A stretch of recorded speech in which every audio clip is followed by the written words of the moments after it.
Na véspera da Selic, o presidente Lula voltou a atacar o chefe do Banco Central, Roberto Campos Neto. Em entrevista à CBN, Lula disse que Campos Neto não tem capacidade nem autonomia e que tem lado político. Assunto para o jornalista Tiago Pereira, que já está por aqui. Tiago, eu pergunto para você, mais um embate sobre esse assunto. Quando isso vai acabar, hein? Boa noite, bem-vindo. Provavelmente, pelo que o Lula tem dito, só vai acabar quando ele indicar os dos seus. Afinal, a indicação não foi dele, portanto, por isso as críticas. Uma boa noite a você e a toda a nossa audiência qualificada que está sempre aqui acompanhando a programação da Pix TV. Bom, Lula comete inúmeras injustiças. A primeira é condenar um profissional por ter lado político, Isso não é crime, porque se nós formos levar isso a sério, nenhum dos ministros do próprio governo dele não teriam, então, essa capacidade que ele cita de estarem onde estão. Zanin, por exemplo, que vimos na matéria sobre o caso da Marielle, que foi advogado dele, não poderia estar, portanto, no STF e por aí vai. Então, o caminho não é esse. É como se tudo no Brasil só desse certo se ele, Lula, tivesse indicado.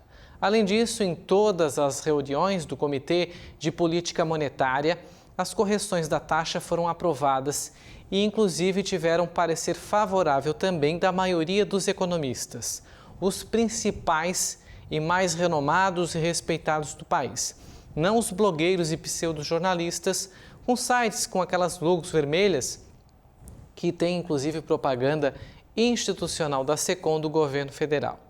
Lula, em sua fase mais insana, nessa entrevista, chegou a dizer que o ex-ministro do governo Bolsonaro e atual governador de São Paulo, Tarcísio de Freitas, tem mais influência no Banco Central do que ele próprio, como se fosse a atribuição do presidente da República interferir lá no Banco Central.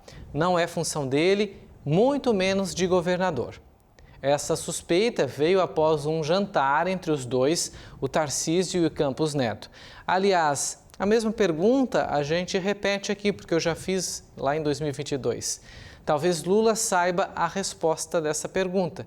Do jantar entre o ministro do Supremo Tribunal, Luiz Roberto Barroso, e do então advogado de Lula, o Cristiano Zanin, flagrados em um caríssimo restaurante em Nova York, lá em 2022.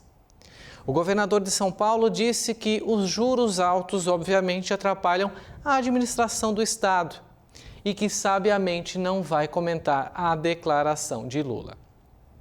Já Lula, por sua vez, que critica Campos Neto por ser indicação do ex-presidente Jair Bolsonaro, já ventila Guido Mantega ou Aloysio Mercadante cotados para assumir a vaga, que será desocupada só lá em 31 de dezembro. Mas, inclusive, deputados petistas defendem a saída antecipada de Campos Neto. E o PT, o partido de Lula, quer entrar com uma ação popular contra o atual presidente do BC. É esse tipo de democracia que esse povo defende. Portanto, hipocrisia é pouco para essa gente que só polariza ainda mais o cenário atual do país. Portanto, prova que essas declarações do Lula, dos líderes aí, tanto da direita como da esquerda, que querem acabar com a polarização, é balela, porque eles mesmos criam a polarização, com exceção do Tarcísio, que fez a política da boa vizinhança. O Lula falou isso, falou, responsabilidade é dele, não quero interferir, mas acho que, sim, o juro alto atrapalha até eu a governar aqui o meu país, meu estado, e não só ele, todos os governadores. Agora, a gente sabe que a indicação do Banco Central é uma indicação que se estende por mandato. Então, Lula vai indicar, em janeiro do ano que vem, ou o Guido ou o Aloysio Mercadante, ou qualquer outro que ele... Esses são figuras carimbadas, Primeiro, começa por aí, que já são conhecidíssimos, do mercado. Então, o Lula disse que ia dar uma renovada, uma oxigenada. Então, se for indicar os dois, não vai ser nada disso, vai ser mais do mesmo.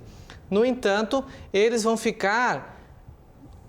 continuar nos 2 primeiros anos do mandato do próximo presidente da República, que pode ser Lula, caso se reeleja, pode ser outro presidente, pode ser, inclusive, o atual governador de São Paulo, Mas, quer dizer, então, que caso Lula saia em 2026, perca a eleição em 2026, saia em 2027, o novo presidente ou o partido do novo presidente deve fazer isso que o PT está propondo, de destituir o presidente que estará no Banco Central naquela ocasião só porque não foi indicação do lado dele? A democracia é feito isso, esses prazos já se antecedem ou sobrepõem-se ao mandato justamente para haver um equilíbrio, para que não sejam sempre os mesmos. E é por isso que eles falavam lá na eleição de 2022 que essa vai ser a eleição do momento, uma das eleições mais importantes. Por quê? Porque só o presidente que viria ganhar, se fosse Bolsonaro se reelegeu, o Lula que acabou sendo eleito, indicou aí de supetão 2 ministros do Supremo, um inclusive muito jovem, que vamos ainda ouvir muito falar sobre ele, que é o Cristiano Zanin, que foi advogado do Lula, que livrou Lula aí das condenações da Lava Jato.